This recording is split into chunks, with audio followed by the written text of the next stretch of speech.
What's going on, you guys? Nick here with Nick Strength and Power. I've got a couple of interesting stories for you guys today. The first story that I've got for you guys today, finally, we've got a physique update directly from Brandon Curry himself. So we had gotten a couple updates from his coach Abdullah, just random pictures, random videos, no real caption giving any indication or context of when they were from. Brandon, in this video, specifically says that this was from the 2023 Olympia prep and that this was taken at 7.5 weeks out from the 2023 Mr. Olympia, which was 1 week ago. Now we're about 6.5 weeks out, actually a little closer to 6 weeks now. In this video, I think much better quality than the previous one. The other one was like really zoomed out at a really weird angle, and I always see those updates and I'm like, man, what are these guys doing? Why don't they zoom in a little bit or like use a tripod or something? It looks like they just set the camera at the bottom of the stairs and just point it up. But anyway, this one's good. So finally an update directly from Brandon himself. It's kind of been, we haven't seen anything from Brandon in terms of physique updates or really even training videos. So it's kind of been up in the air as to whether or not he was doing the Olympia this year. We didn't even know up until a couple weeks ago that he was even possibly out of the country at Oxygen Gym yet.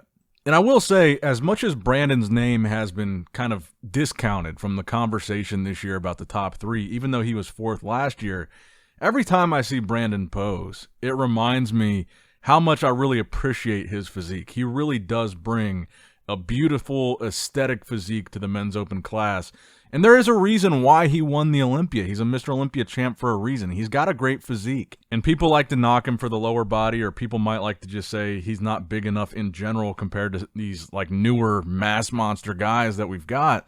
But he does have a beautiful physique. I mean, you see him hit that front double bicep and that front lat spread, and it's just art.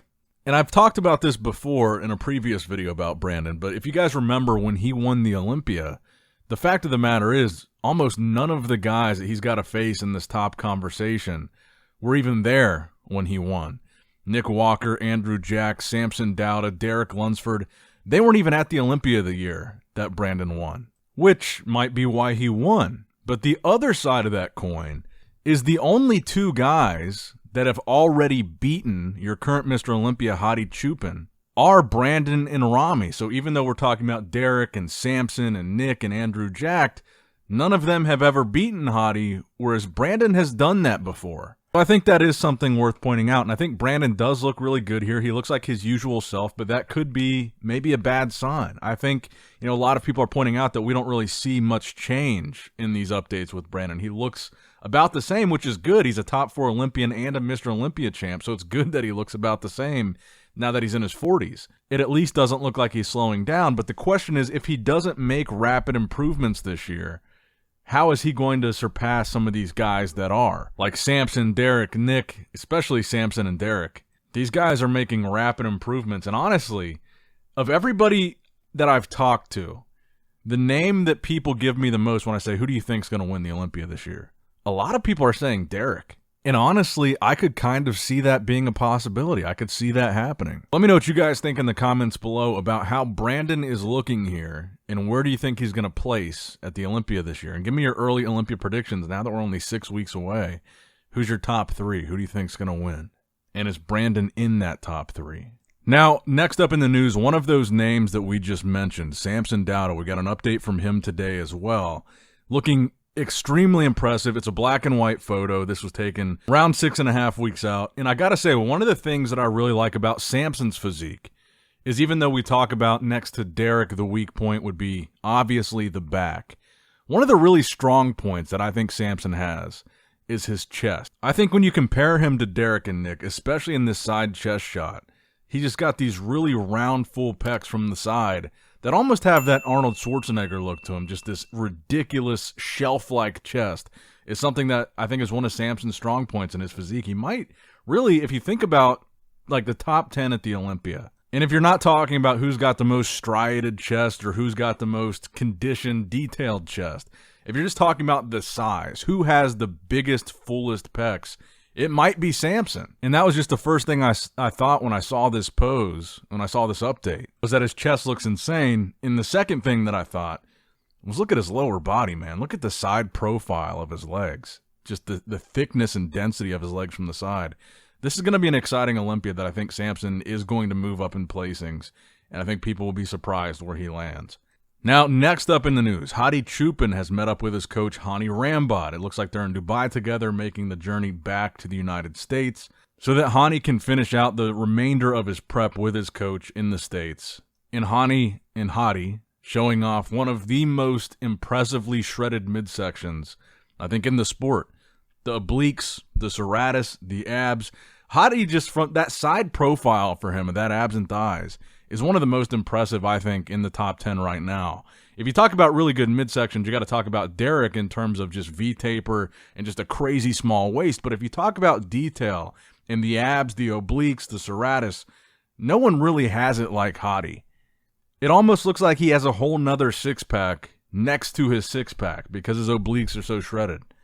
Now, next up in the news, your reigning classic physique Mr. Olympia, four-time champ Chris Bumstead posting what I think was a pretty significant update today. Now, he doesn't say how far out from the Olympia this was, if it was taken this week, but I think based on his other update, we can assume it was from this Olympia prep. And I think this is a significant update because of the fact that he's showing both biceps here.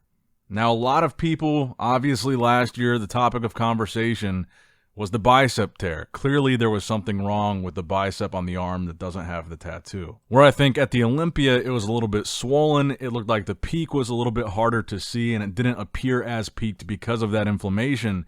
But in this update, both his peaks look totally fine. Both biceps look really peaked and back to normal, which I think is a really good sign for Chris, because the fact that he won last year with that torn bicep, I think we understate how impressive that really was. That's how good Chris is. I think that kind of shows what a true professional he was, because he was posing in a way that we really didn't notice it that much, except for in a front double bicep shot. So as long as Chris is on this year, healthy, injury-free, the bicep is fixed, I have a hard time believing he could lose the Olympia this year if he was able to win last year with a torn bicep, not at 100%. Now, conditioning-wise, last year he looked insane, so that didn't hurt. But if he's in that same kind of shape with his bicep fixed, I just don't see him losing.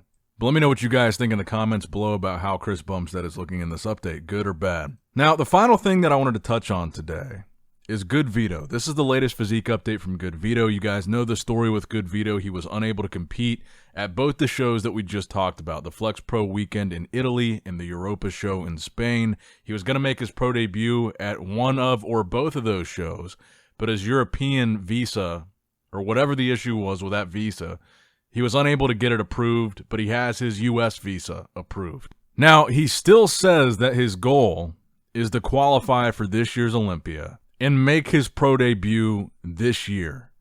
Now, he still hasn't confirmed, but really this is the only opportunity as the Legion Sports Festival here in just a couple weeks. That's pretty much going to be his last shot if he wants to qualify for this year's Olympia. Now, he hasn't specifically said yet that he's doing that show, and he's not in America yet. So part of me kind of feels like we might not see him compete this year. He just had his child born. I don't know what the reasons that his European visa was denied for both shows. I don't know if there was anything legal behind that.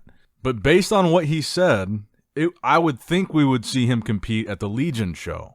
And clearly in this update, he looks like he's still in pretty good shape. He's got striated glutes, a lot of separation and detail in the legs, striations in the pecs. He looks like he's ready to compete. Now, I want to see him there because this is not going to be an easy show. I know that Justin Rodriguez is doing this show. Charles Griffin is doing it. Both of them look pretty good, and I've heard of some other names that might be jumping in there that are pretty competitive too. And it's the last opportunity to qualify, which means there's probably some guys that we don't even know about going to come out of the woodwork to do this show and try to get into that Olympia lineup, which I think will be a good proving ground for GoodVito. I don't want his pro debut to be some easy show that he could easily win. He's going to have to face some seasoned pros already at this show, with just Charles Griffin and Justin Rodriguez. Those are guys that have won shows before. Those are guys that have been to the O before. Those would not be easy guys for him to beat by any stretch of the imagination. So that's going to wrap it up for the video today, guys. I hope you did, in fact, enjoy it. Make sure you like the video, subscribe to the channel, all that good stuff. And as always, I love you guys. Appreciate you guys. Nick Strength and Power signing out. All right, guys, don't forget to click that like button and subscribe to this channel if you enjoy the content. Also, check out my Instagram at NickStrengthPower. my Facebook page, which is simply Nick Strength and Power, my secondary YouTube channel, Nick Strength and Vlogs, for vlogs and bonus content that you will not see on this channel, and consider subscribing to my third YouTube channel, Nick Strength and Pokemon, which is all things Pokemon and trading card games, completely unrelated to this channel. So if you're into that, give that one a look. And all links to merchandise and social media will be in the description box below. If you guys want a Nick Strength and Power t-shirt, that will be in the Shopify link below. Have a great day.